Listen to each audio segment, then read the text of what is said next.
This September the 3rd picks edition of the MLB Gambling Podcast on the Sports Gambling Podcast Network is brought to you by Underdog Fantasy.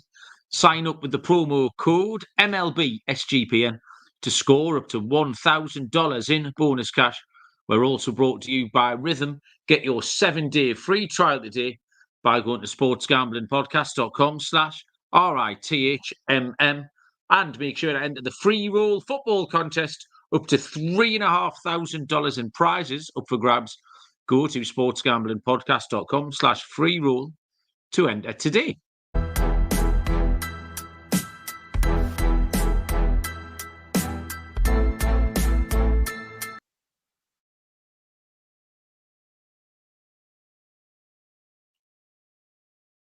Welcome, everybody, to the MLB Gambling Podcast on the Sports Gambling Podcast Network.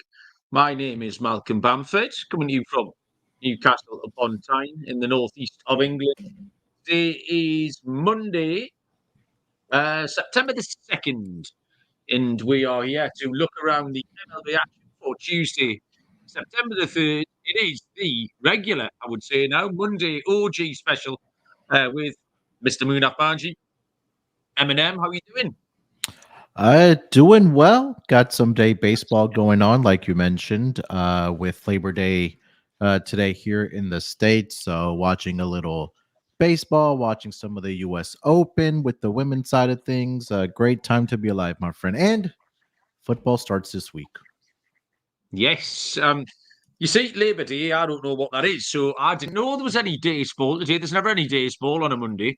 So I've sat in my grumpy corner for about 3 hours, twiddling my thumbs once I got back from Bob's football. And all the time, I could have been watching the baseball, Munaf, and I didn't even know it was on. So, yeah, just catching up with a few scores, etc. now. But yes, NFL this week, Premier League was going strong. I went to watch Newcastle yesterday. In fact, I sent you that photograph yesterday, Munaf, of Yes. some I did not expect to see at Newcastle United v Tottenham yesterday was a Henry Ruggs III Las Vegas Raiders jersey. That surprised me. I saw the bloke in the toilets at half time and I said to him, I said, that's a strong choice of shirt. And he just started laughing. So I never got the story, but yeah, didn't expect to see that, Munaf. Yeah, maybe not a good look to have that t-shirt on, but like you mentioned, bold choice there by that gentleman especially at a Newcastle and Tottenham match. So of all places. Yeah, it was really a little bit odd. Just a little bit of housekeeping with NFL starting this week. We have made an executive decision to try and concentrate on sort of the top, still most of the games, the top kind of 75% of the games. If there's any real dog shit stuff, we're just going to leave it out. So I think we've got a Miami Colorado game or someone. And so there's a few, the real bottom of the barrel stuff.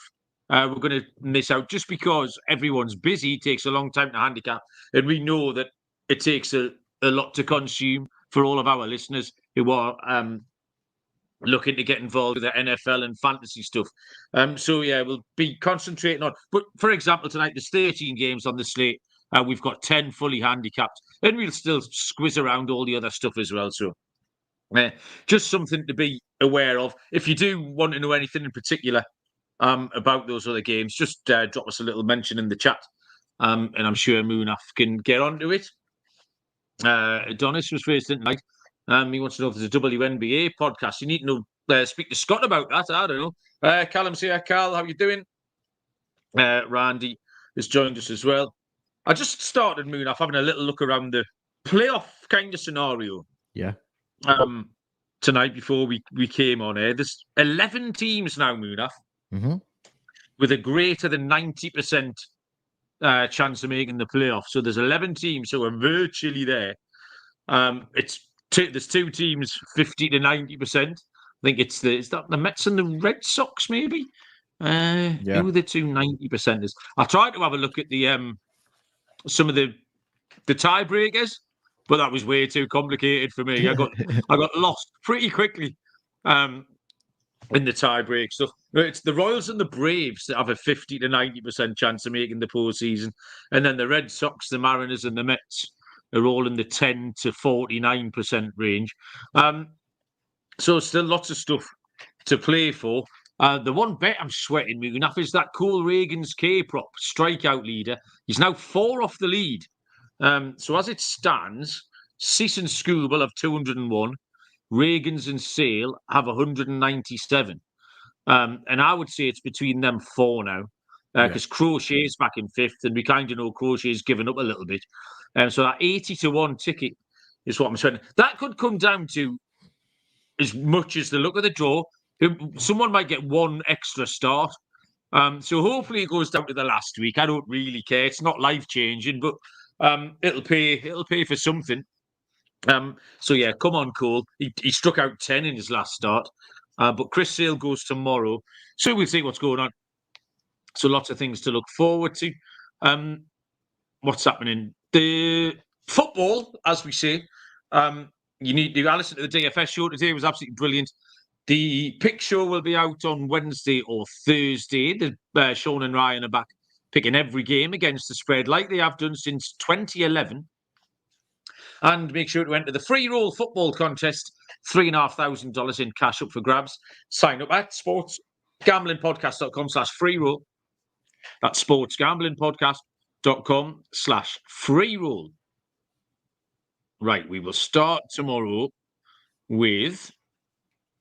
See, I'm looking at the playoff prediction page now, so I'll have to get on the right page. Tuesday, September the 3rd.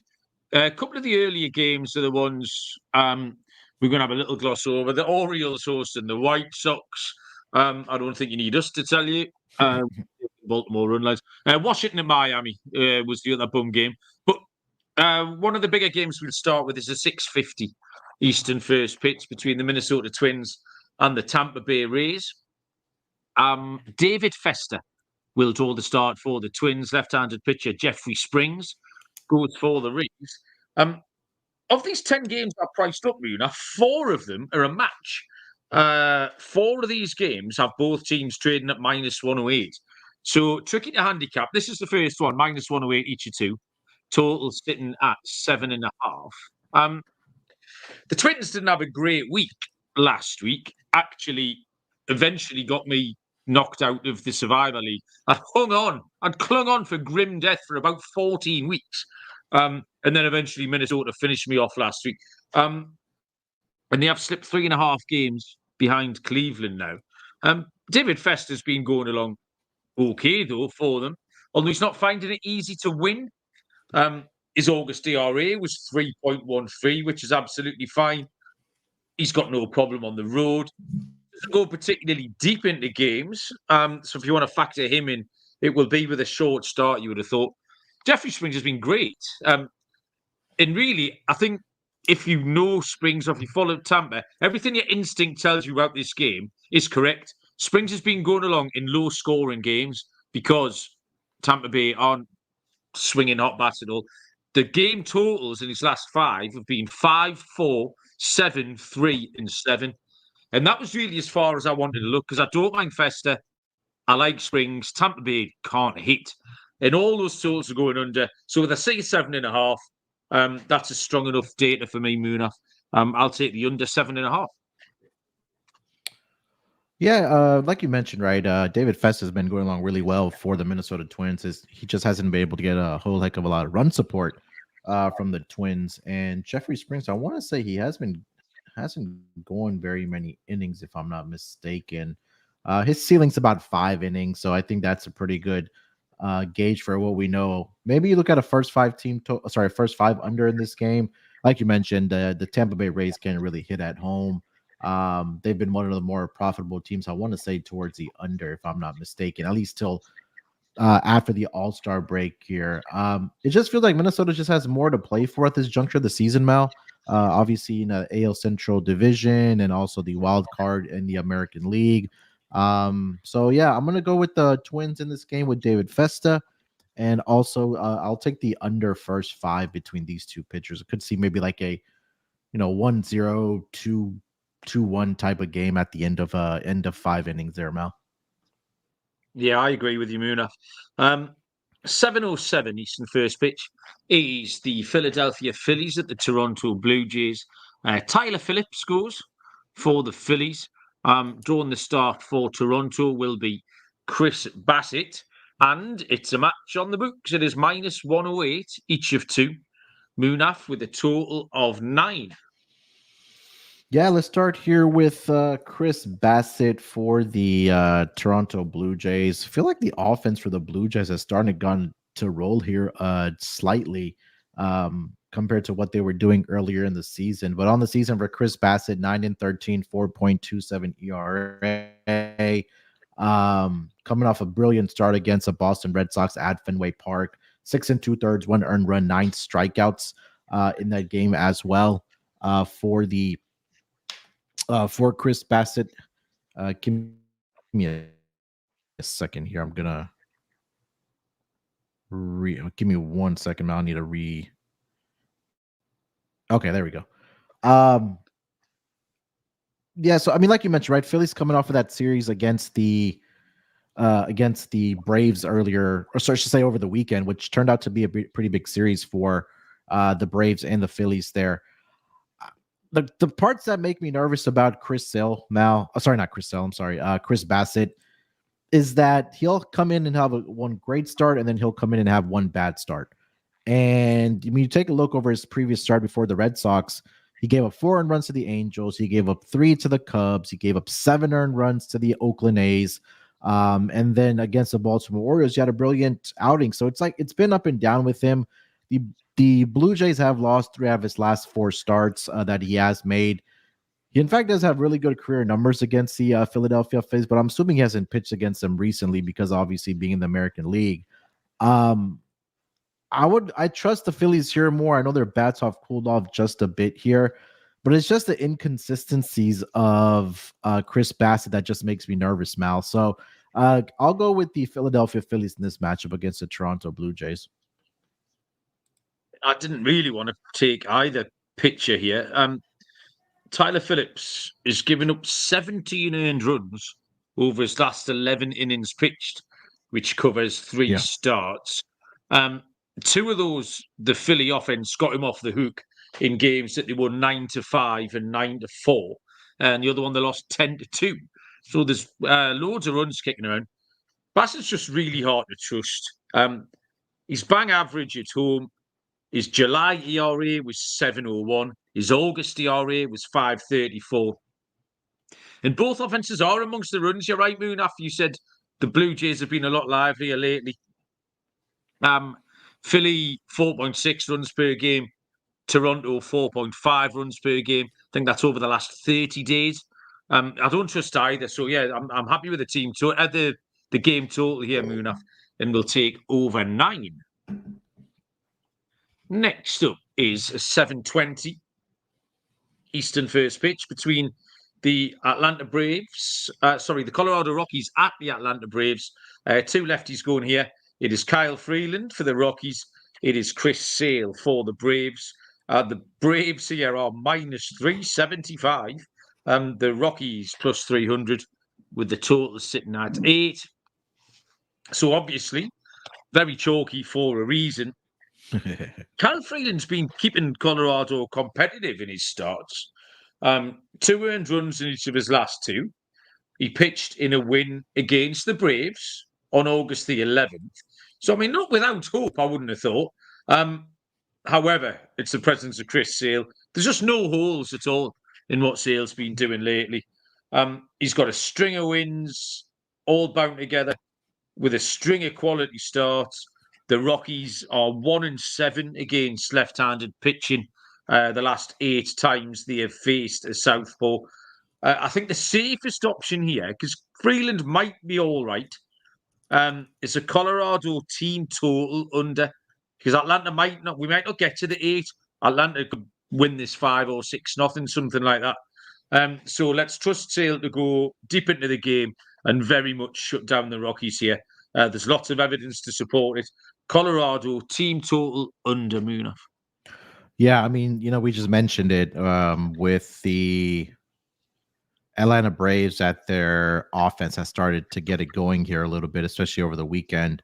And prior to, for the Atlanta Braves, I know they lost on Sunday Night Baseball 3-2, but it seemed like prior to that, I mean, the offense had turned around. It's certainly better than it was to what we were used to, especially in the month of August, right? And I think at the tail end of it, maybe that's momentum they can carry into the month of September, because they need to start piling up some of these wins, not only to be in that wild card race, but possibly, who knows, maybe track down the Philadelphia Phillies for that NL East division. I know they are still sitting about, let's see here, 7 games out, but we've seen crazier things happen. But I think the concentration for this team is going to have to be, just piling up wins and making sure you secure a wild card spot.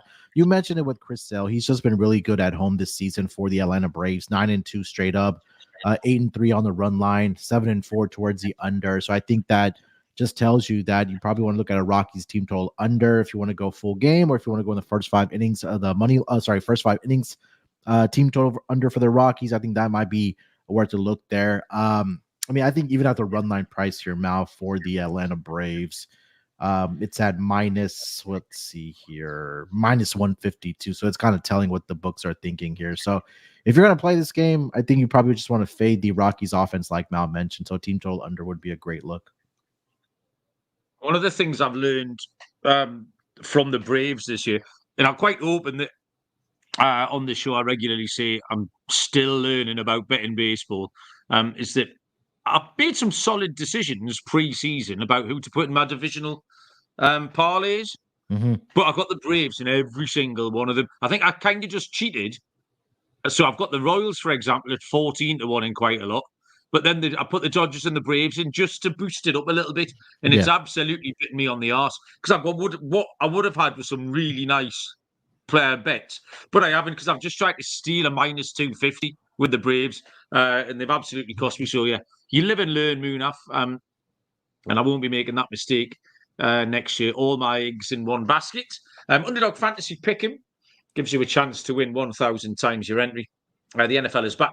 And there's a ton of pick'em specials to get you started. You can use specials and boosts on all flexed entries.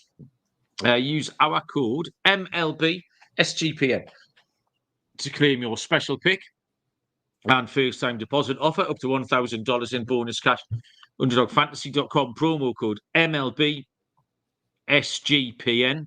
I think Jerome Ford rushing yards will be a play I'll be getting involved with this week over on Underdog. Next game is, and we're going back to the top of the page. In fact, I probably should have done that previously. Yes, 7:10 Eastern between the Boston Red Sox and the New York Mets, where Cutter Crawford goes for the Red Sox. For the Mets, it will be left-handed pitcher David Peterson, and the Mets are minus 132 with the Red Sox plus 112 and a total here of 8. Munaf. Yeah, Cutter Crawford gets a ball here for the Red Sox, like Mal mentioned there. On the season, I feel like we talk about him every single pod that you and I do, at least, Mal. Early in the season, he had gotten off to a really good start for the Boston Red Sox pitching staff. Hasn't been too bad over the past couple starts here. His ceiling's about between 5 to 6 innings. He's allowed at least 2 earned runs in 5 straight starts. Also, the fact that the Red Sox have lost 3 straight starts that Cutter Crawford has made for this team, and he hasn't gotten a lot of run support in that span. Only 3 runs the Boston Red Sox have scored over his last 3 starts. Did face the Mets, I want to say this was either last season or I think earlier this year. Let me just double check this. I'm pretty sure it was last year, because they're making their trip here to the to Citi Field here. Yeah, it was July 21st of last year. Wasn't a very good outing for Cutter Crawford. 4 innings, 4 hits, 4 earned runs in that matchup, Mal. And he allowed 2 home runs to the New York Mets in that span.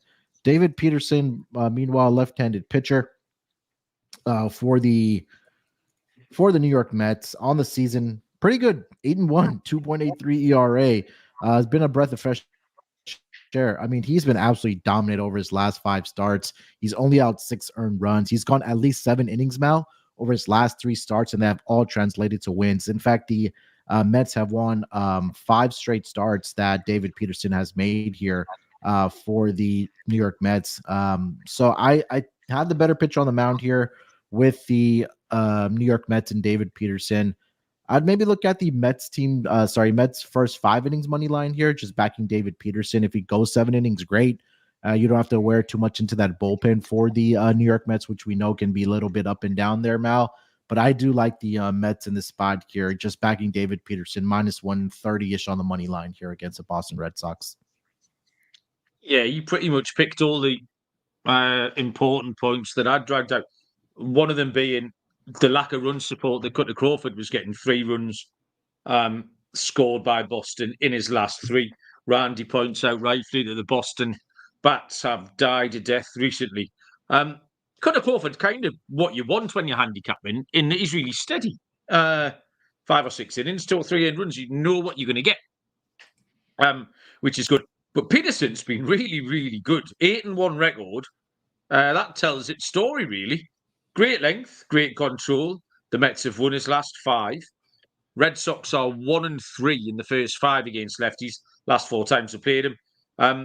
I took the first 5, Munaf. You mentioned it as a possible option. And the Mets are just in better form as well.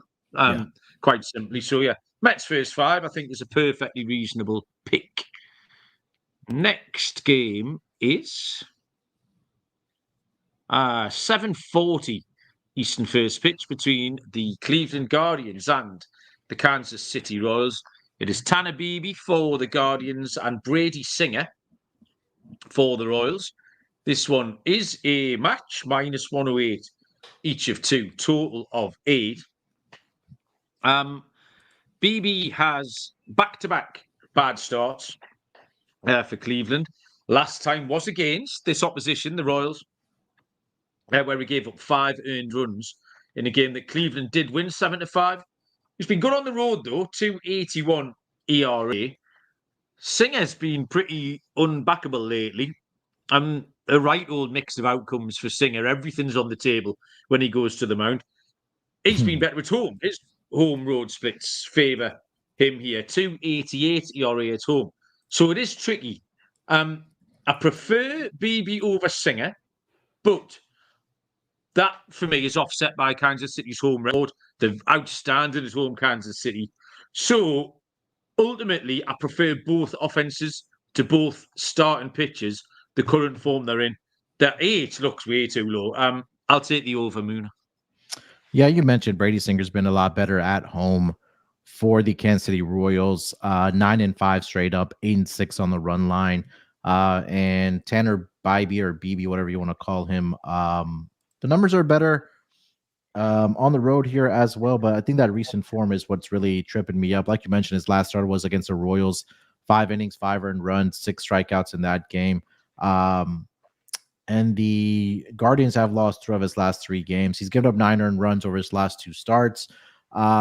I like the spot here for the Royals. I think that this is going to be a big series here. I wouldn't be able to talk you off of the runs that you like you mentioned this spot here, Mal. But I do like the Royals side of things here with Brady Singer on the mound.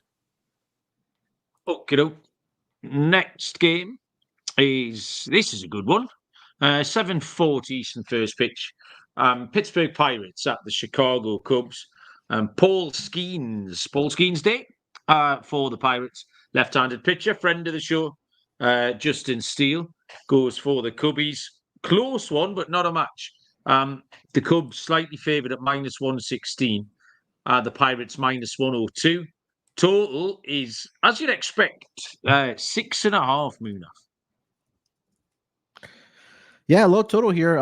Rightfully so. I mean, with Justin Steele and Paul Skeens on the mound here, like you mentioned, Justin Steele was going along fairly well. He had 1 bad start in there. No, I'm sorry. I think that was Paul Skeens. My apologies. But you take a look at Justin Steele over his last 5 starts, Mal. He's allowed 6 earned runs over 12, 14, 26 and 2/3 innings pitch. I know that start against the Blue Jays was shortened because I believe there was weather that was involved in that game, but he's been absolutely brilliant in his career. His last start, like we talked about, was against the Pittsburgh Pirates. 5 innings, 2 earned runs, 6 strikeouts, 2 walks. Historically has struggled in his career against the Pirates, but again, that last outing really showed me that maybe he's turned it around for the Chicago Cubs. And I'm not sure, Mal, if you saw or at least over the last 10 games, what this offense has been able to do for the Chicago Cubs. I mean, they just look like a team that's just been on absolute fire hitting the baseball. I want to say they've scored 99 runs, Mal, over their last 10 games, if I'm not mistaken. Um, yeah. And Paul Skeens also, his last start was against his Cubs team, 5 innings, 2 earned runs, 6 strikeouts, and 1 walk. I think the ceiling here, Mal, is going to be around 5 to 6 innings for Paul Skeens, just because that's what the organization came out and said, that they're going to watch his pitch count or, his innings limit just going forward. Obviously, this guy's going to be the face of the franchise and the pitching rotation for this team here. So I will, if this number's, it's probably going to be a 3.5 on that first 5 innings team total.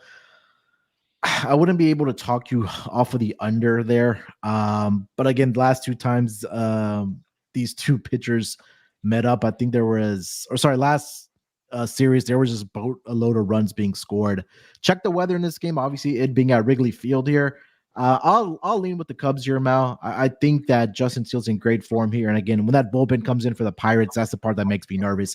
It's something similar to what we talked about when Garrett Crochet gets a start for the White Sox, but he's only going about 4 to 5 innings. I think Paul Skeens is going to be in that same area as well. So I'll go with the Cubs here on the money line full game. I just like the better offense. I don't want to say the better pitcher, but I think when we talk about bullpens, I don't want anything to do with the Pirates bullpen, Mal. Well, yeah, that Skeens was involved in that match. It was 14-10 the game finished. 14-10 win for the Cubs. And Skeens pitched really well. He left the game after 6 innings, having give up 2, and then Pittsburgh gave up everything else. So I'm still happy to trust him himself. I got no problem. The 0.95 whip stands out a mile. That obviously plays. But as we said, Steele is running up an excellent sequence. The Cubs have won his last 5 starts. He's got a 2.03 ERA through August. And Pittsburgh are very capable of losing Paul Skeens starts. The Cubs are hot. They've won 6 in a row before Monday. They're 9-1 in the last 10. So regardless of how well Skeens goes, Pittsburgh can still find a way to lose it. Or indeed, the Cubs can find a way to win it. So yeah, give me the Cubs at -116. We will move on once we talk about rhythm, all ready to rock and roll for the football season. Rhythm will help you create your own model. AI-powered sports betting platform. You can get predictions, money lines, spreads, totals, props, anything you want there. You can either use one of the top performing models or have a little tinker and create your own model. Factor in what you like the most to get your picks. The Rhythm College football model had Colorado v North Dakota under last week, which was a nice cash.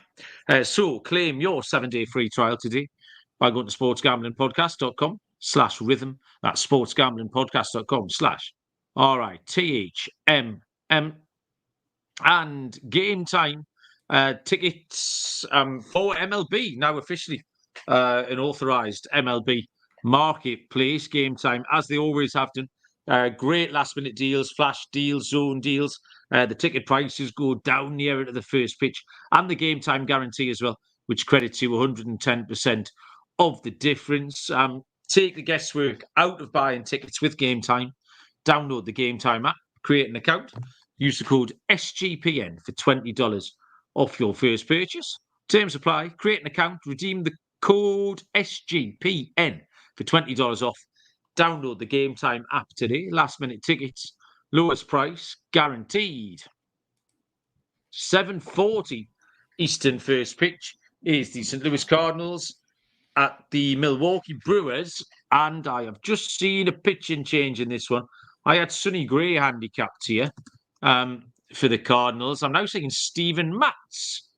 I don't know what if you did. You have Matz already, Munaf?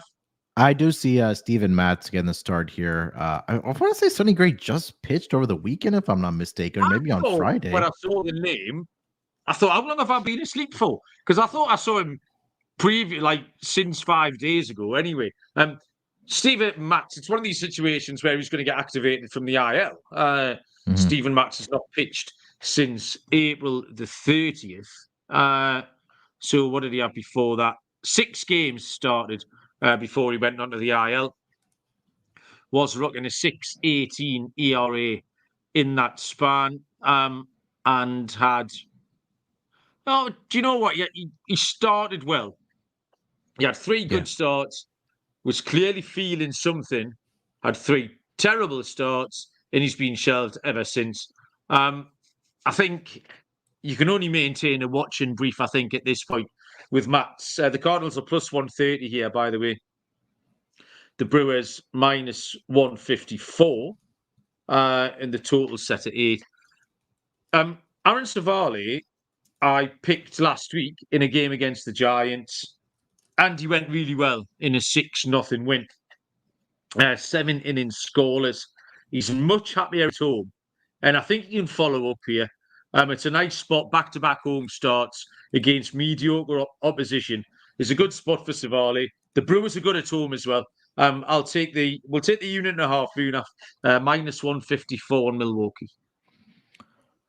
Yeah, like you mentioned, it's the red flag for me, and I think you agree that when you see a pitcher coming off the IL, just don't know how many innings he's going to be out there, or if he's going to be on a pitch count, or if he's just a spot starter for this Cardinals team. Aaron Savale has, like you mentioned, been pretty good for this Brewers team ever since he came over to be in the starting rotation for them. 5-4 straight up are the Brewers in the 9 starts that he's made. For Aaron Savali has made for the Brewers 6-3 on the run line. They are 6-2-1 towards the over there. So I think this offense can continue raking. I think they had, last time I checked, they had 9 runs scored against the Cardinals earlier in the day today when they kicked off this series. I want to say, they already got the victory 9-3 there, did the Brewers here. So Brewers, look, Val, they're in that conversation for best record in the National League. I think they're only 2 games behind the Dodgers right now, so they're going to try to continue piling up these wins here. Cardinals just going in the wrong direction. I know they came off a series against the Yankees where they won 14-7 on that Sunday game. But it's just the Brewers at home that have been a very, very profitable team this season. You just take a look at the numbers for the Brewers at home this year. They are 40-25 straight up, 61.5% straight up. They're also an over team, like I mentioned, so they're firing at 60+% as well. So say all that if you want to be on the Brewers team total over here as well. I couldn't talk you off of that, but I think it would be the Brewers side here for me as well. Just checking the scores, Munaf, that are live. The Orioles have scored 7 runs, I think, since we started this podcast in one half of an inning. It was quite close against the White Sox when we started. It's now not close anymore. I've just put the Reds and the Astros on TV. 2-2, top 5. Right, next up is 8:05 Eastern, first pitch. It is the New York Yankees at the Texas Rangers. 2 left-handed pitchers here. Carlos Rodon for the Yankees and Andrew Heaney for the Rangers, who are plus 116 at home, minus 136. The Yankees' total, Munaf, is 9. Carlos Rodon. That's all you need to tell me. There's no way I'm putting my hard-earned money on a guy like Carlos Rodon. He's made 16 starts on the road this season for the Yankees, 8-8 straight up, 7-8 on the run line. It's profitable towards the over. And I think we've talked a lot about Andrew Heaney throughout the season here, that he's pitched pretty well, but it just hasn't translated to wins. I mean, you take a look at his record at 4-13. If I had told you he had an ERA that was around 3.95, you would at least minimum think now that he had a 500 record at least. But it's just the fact that he hasn't gotten a whole heck of a lot of run support. And despite the Rangers winning the last 2 games that he has started for this team, 3-1 and 1-0, I think when it comes to this Yankees team, he's going to need a lot more than that. He did have a start back on August 11th on Saturday against his Yankees team. He only lasted 4 2/3, 3 earned runs, 4 strikeouts, and 2 walks in that game. And career-wise, against the Yankees has not been very good. Just a 1-4 record with a 5.35 ERA. And like I just mentioned, with the start earlier he had this season against the Yankees back on August.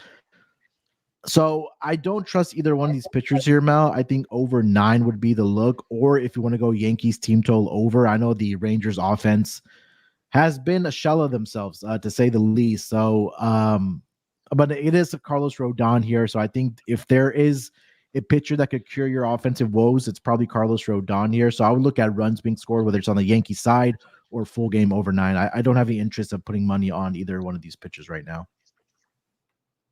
Yeah, the win-loss record coupled with the ERA is absolutely baffling me enough. Both these pitchers should be like 9 and 8, but somehow Rodon's 14 and 9, and with an ERA 0.4 a run better, he's 4 and 13. It's madness. Texas have been in better form lately. The Yankees, Munaf, I still get the feeling they're not quite the complete package. There's something miss with them. Do you know what I mean? They've got a good record. Like, they're in front of Baltimore, who Baltimore are a very, very good team. But with the Yankees, I still get that feeling when you watch them. There's something off. I mean, and that's just instinct. Like, how do you feel about the Yankees at the minute, Munaf?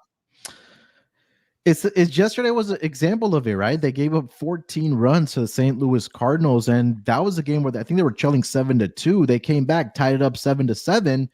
Then after that, they gave up 7 more runs to the Cardinals, and they went on to win that game 14-7. So I mean, it kind of tells you where this pitching staff is at right now for this New York Yankees team. And I want to say, if I'm not mistaken, that they lost that series or they split with the Cardinals.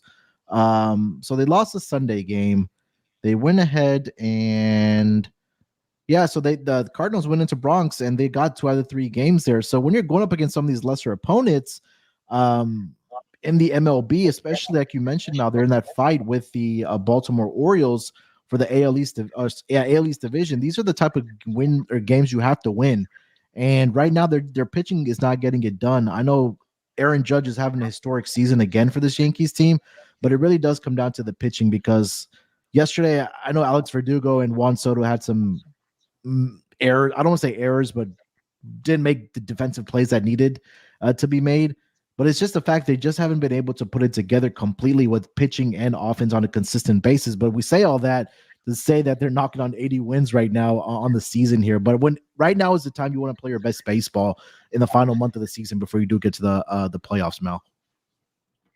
I even saw some consternation yesterday about little things like the defensive alignments that they just, I think it was Verdugo about to come in and move Verdugo sort of 10 paces to the right. And then the ball goes where everyone thought it was going to go and he can't get there. And just little things. It's like we used to talk about fundamentals a lot with the Blue Jays and teams like that. And like I say, it's something I don't know an awful lot about, but just something isn't quite right. So yeah, Rodon's been absolutely horrible on the road lately. Heaney was better in August, much better, and he's better at home.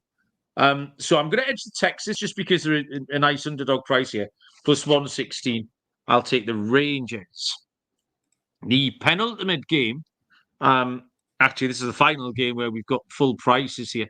It's a 9:38 Eastern first pitch.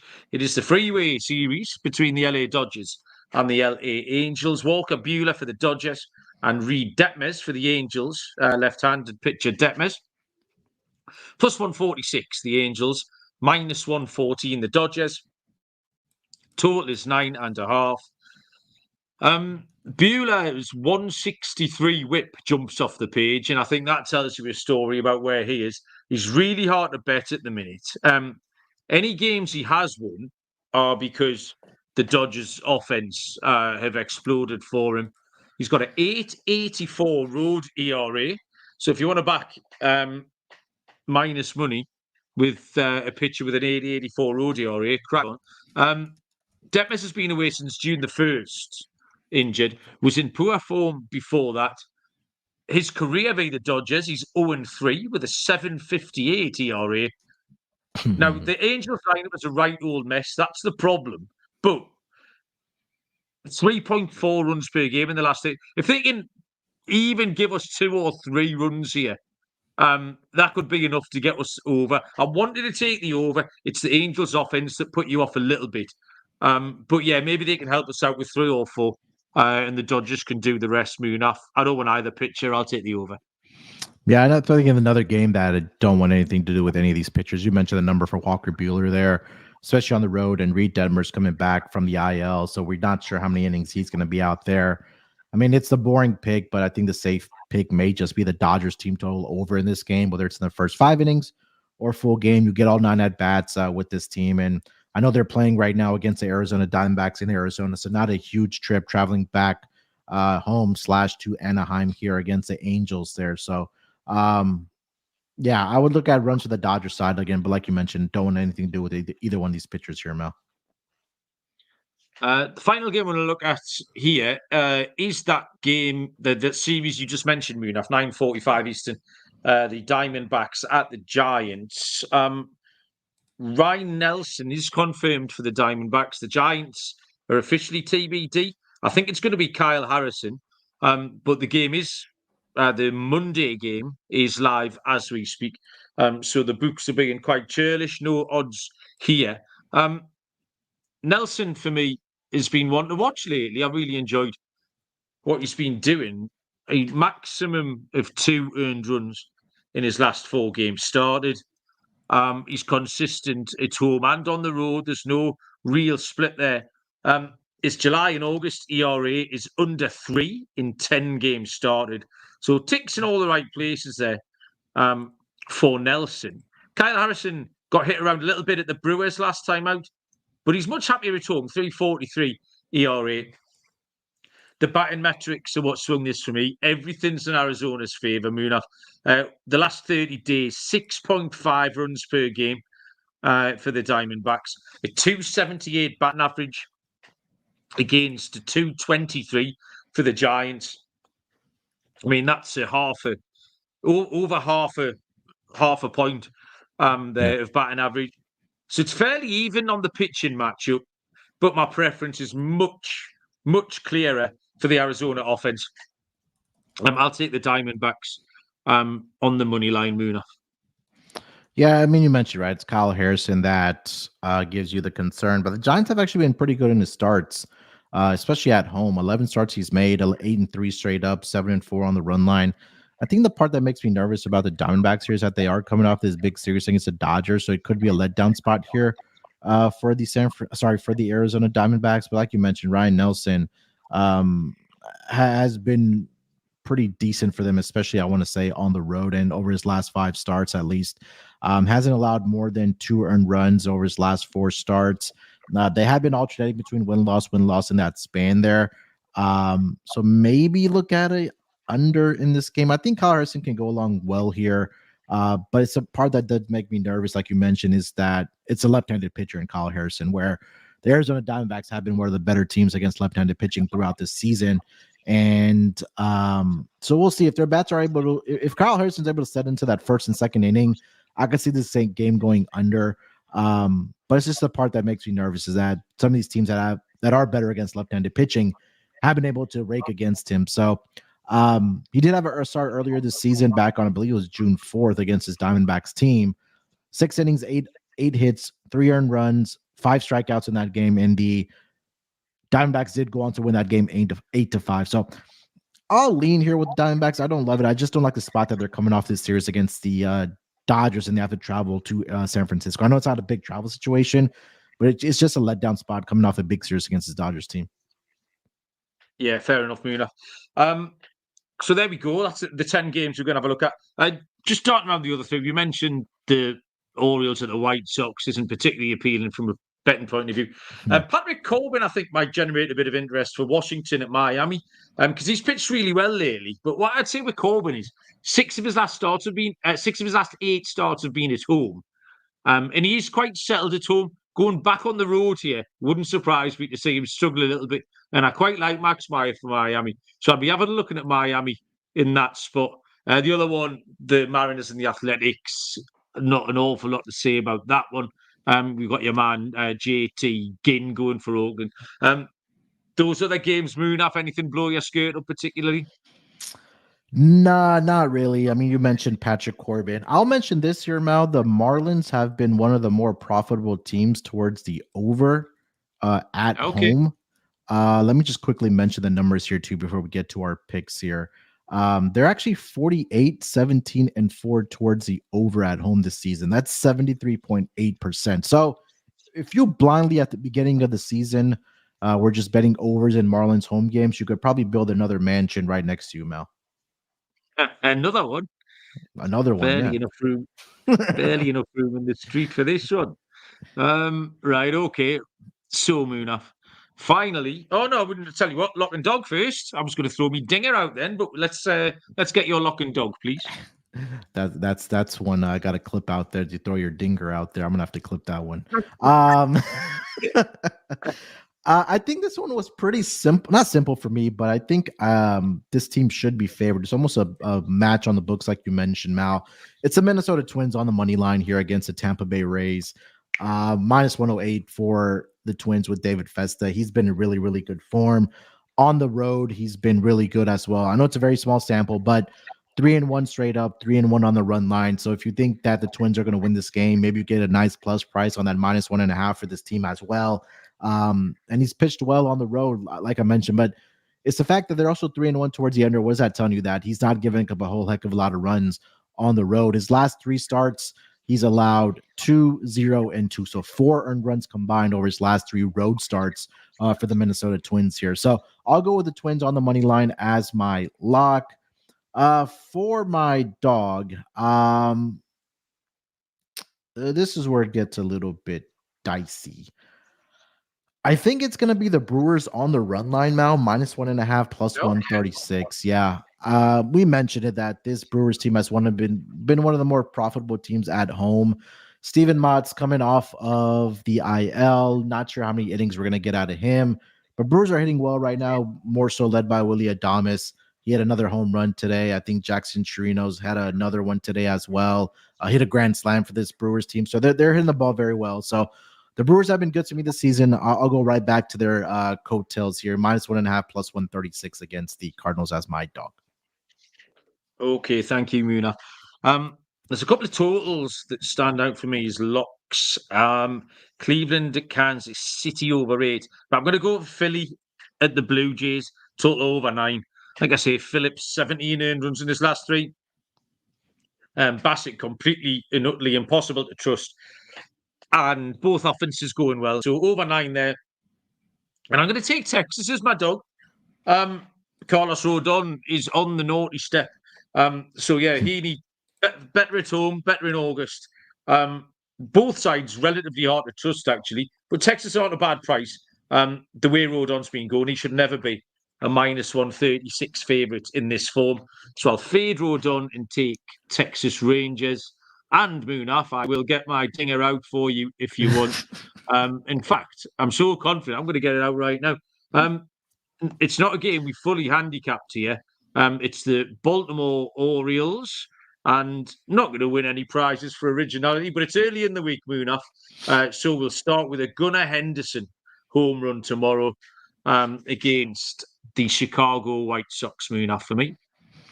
I'm going to go with Jose Ramirez of the Guardians here. He's been really good in his career against Brady Singer. 12 hits and 25 at-bats. 3 of the 12 hits have been over the fence. Batting .480, .590 on-base percentage. More importantly, .920 slugging percentage for Jose Ramirez. So I do like Jose Ramirez to leave the yard tomorrow, or I should say for the Tuesday card for the Guardians against Brady Singer. Nice, Munaf. Okay, well done, mate. We're supposed to be keeping these a little bit shorter. We didn't do a very good job there. Too much chit-chat. Thank you very much. Thanks, everyone who joined us in the live YouTube. If you've never done that, come across and get involved. And equally, we could do with all the help we can get as well. So come and throw some of your picks out. Munaf, anything else to add before we go? No, like you mentioned at the top. I was just going to say, sorry, Munaf. Draft night tonight. Yeah, draft night from. Yeah, we have our draft here tonight for one of our leagues over on Sleeper. So that should be a lot of fun. Still have about a little over 3 hours left till we get there. What's ironic is that at being called Sleeper when I'm sitting up at 3 o'clock in the fucking morning because none of you people will draft at my time. So yeah, there's some irony there. Me staring at the word sleeper with little matchsticks in my eyes every 2 nights for all of August and September, but there you go. When you are outnumbered 11-12, Mal, I think the odds are a little bit against you there. But draft in about 3 hours for us should be a lot of fun. But like you mentioned at the top of the show as well, right? We're gonna start concentrating on the series that really do matter the most. So maybe a little bit shorter episodes, but we'll still be here all month long for the month of September. So hang with us, and then before we know it, the playoffs are going to be here as well. So it was a lot of fun, but we'll be back tomorrow in some form or fashion with the rotation of our host here, Mel. Smashing. Appreciate that, Munaf. Have a good night, everybody. Good luck with all your picks. We will see you down the road. Cheers.